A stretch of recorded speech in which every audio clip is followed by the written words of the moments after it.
and this is how I owed $14,000 to the Army.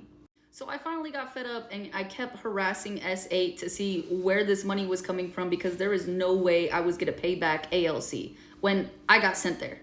So he turns to me and he's like, hey, did you go on like TDY a few years ago? And I was like, yeah, why? Turns out while I was on TDY almost 3 years ago, they overpaid me $14,000.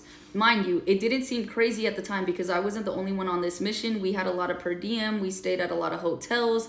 There was just like a lot of money being involved. And of course, we were receiving some back. To make a long story shorter, basically, they overpaid me $14,000 within that time frame I was on this rotation. And they finally caught it.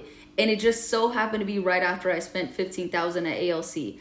I never got a debt letter. I never got anything. There was no way to stop the checks. There was no way to slow down the checks. There was no way to minimize the checks. So they were taking half my check for 6 months until they got their $14,000 back. I'm telling you this as a lesson to be learned from me. If you ever get any extra money, if you see something that's not normal in your check, do not spend that money. Keep that money. NCOs will tell you that. People will tell you that in general because, one, they've either been through it or they know someone who has been through it. The military is quick as hell to take their money back, but slow as shit to give you what they owe you. Do with that information what you will. That shit sucks.